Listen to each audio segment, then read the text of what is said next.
Today's project on auction truck number 3 is replacing the brake pads and the rotors. Now I'm just doing the fronts. The rears look fine. They're not making any shaking or anything like that. So I think just the front, it's really the front rotors. The pads aren't making a ton of noise.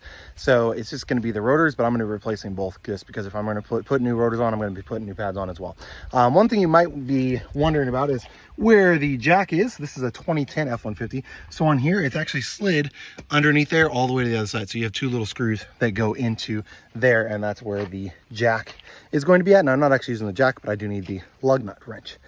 So I've got that pulled out. I'm going to take off the lug nuts on the one side, get it jacked up, and then we'll go through the brake changing and rotor changing process on this 2010 F-150. Now I'm not sure if it's a Ford thing or what exactly it is, but for some reason the lug nut wrench did not fit onto these lugs. So I had to grab a regular one to be able to get it to fit, and then a bar off my jack. So got them busted loose. Now I'm going to jack it up. So after you have removed your wheel from here, the next thing is you're going to take off your caliper. So this is going to have essentially two bolts, one here and one here, that you are going to want to remove. And on this 2010 F-150, those are going to be 14mm bolts. Now, if once you get those off, your caliper is not moving, still not moving properly, what you can do, since we're going to be replacing the pads, you can stick a screwdriver right back down in here and just kind of wiggle it back and forth just a tiny bit, right?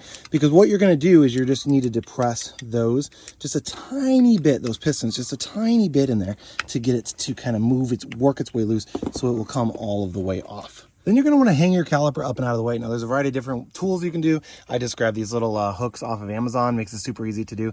Essentially, you just want to make sure that your brake line is not being pinched or it's not being held up by your brake line. Then you're going to remove the pads. Now, if you're not replacing the rotors, you don't want to do it like this. But since I'm going to be replacing the rotors, it's no big deal to just pry them out of there like that. They also might just come out real easy as well. You can see what these old ones look like. They still have plenty of life left, as you can see. But I was getting vibrations because whenever they replaced these last, they didn't also replace the rotors. So I'm going to go ahead and replace these rotors because they are warped, and that's what's giving me the vibration while I'm driving down the road. And since I've got it off, I'm going to be replacing these pads. After you remove the pad, you're also going to want to remove these clips. Now, there's essentially just going to be 4 clips, 2 on each side. And you're just going to kind of pop those up and out of the way, making sure not to get them mixed up with your new ones. You probably won't be able to if you're doing your brake job, but you just got to pop those clips out. Next, you're going to remove the big boys. That's going to be these back here, and these are probably going to be rusted on pretty good, so you probably want to use some like penetrating oil, freeze off, something like that, especially if you've got lived somewhere up north. These are probably going to be rusted on there pretty good, and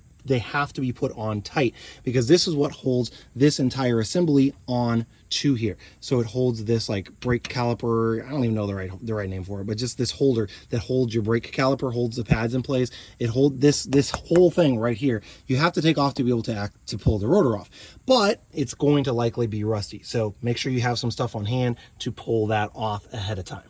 And those are going to be 21mm bolts. So it's just going to be 2, this one here and that one there. Now, a word of advice for you. If you turn your wheel where the back part is out, it will make doing this a gazillion times easier than if you were flat or tilted in, because then you have to deal with working underneath here where your jack is at, jack stands are at, all of those sorts of things. If you have the wheel turned like I do here, so I've got the wheel angled, I can easily throw this bar on here and I'm not running into issues hitting the fender at all. So I can get a lot more onto this, have a lot more movement without having to worry about hitting anything over here. Whereas if I was in straight, I would only have just a little bit here. I'd have to worry about hitting the jack stand, those sorts of things. So just a little tip for it. Now I've got that off. You just want to inspect these little rubber boots. This is essentially like a rubber boot that holds that little pin in. So you want to make sure that this is not cracked, broken, etc. on both of these. If it is, then you want to go ahead and replace these at this time. We are going to add extra grease into these, and I'll do that here in a minute. But now we've got that entire thing off. Now let's pop the old rotor off, put the new one on. If you are ordering these online, make sure that you get the correct ones. So they do sell some that are 6 lug nuts and some that are 4/7. So just make sure you count your lug nuts to order the correct one if you order online or even in person. Like, you don't want to have to make trips back and forth. Just make sure you know like the trim, the year, the model, the engine size, etc. so that way you can be sure and get the correct one. Now this is a 2010 4-wheel drive F-150 Platinum, and this one takes the 6 lug nut one. This one doesn't even have screws that attach either, so this just slides on, and then you just put the bracket back on. So now that I got the rotor back on, I'm going to go ahead and grease these up. So you're just going to pull these off. This rubber will be over this little lip. You're just going to kind of spin it and pull it off until it is. Then you're going to clean the grease off of these and put new grease on. You can clean out inside of there if you wish and want to do all new grease. I'm really just going to be doing it the grease with what's there. Just wipe off the old grease, and then you're gonna put a bunch on, and then slowly turn it as you are going down, and then you're going to pull it out, make sure it's still got grease on it, and then put it back on, and then put the rubber boot back over that little spot right. Now that those are good and greased up, which I use the CRC brake and caliper grease for all of my jobs, once that's done, now you're just going to put this bracket back on. Now, one thing to note when you're putting this back on, you don't just want to like get it barely tightened, right? I think the torque specs on this is 150 foot-pounds maybe. I'd have to look it up for sure before I tighten these up. But if you don't have like a thing that actually torques it to spec, right?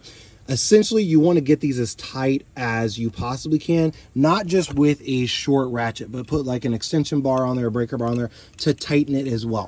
And here's why, right? These screws are what holds this bracket in place. And this bracket is what holds your brake pads, and in this case, even your rotors, onto the entire hub and the wheel assembly. So you want to make sure that these are tightened down. These are not going to come loose. They're not going to have any wobble to them, anything like that.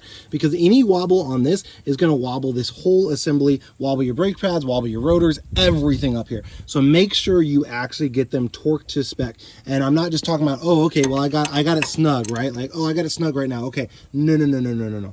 Get on it hard. And I'm not just talking about, oh, I'm going to push up on it one-handed, right? No. You want, if you don't have a torque, you know, that gets you to the correct specs, you want to be sure that these are as tight as you can get them. And the next thing that you're going to want to do after you do that is just get your pads and your clips, get them greased up, which again, I'm using the CRC grease. So you're going to put the clips here. Just make sure you put them on correctly, so that way they're facing the right way, and I'll show you that here in a minute. And then the same thing with your pads. So your pads are going to go with the contour of the wheel. So they're going to go in essentially like that. So it should match up your pads. The curve of that should match the curve of your rotor.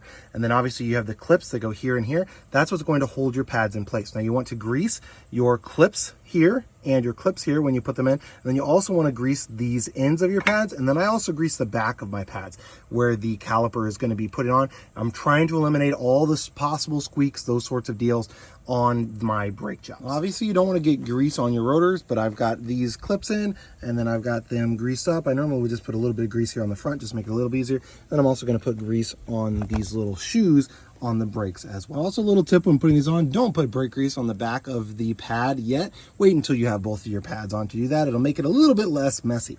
You can see I've got a good amount of grease down here at the bottom, on the back, at the top, and then I don't have any on the insides at all. That is what you want. One last little hint when putting these in, just put them in a little bit sideways, so you can almost put them in like straight, and then it makes it a little bit easier to kind of go in. So you want to go in like that, see how that slides in, and then now I'm just going to turn them right inside those clips and should be good to go.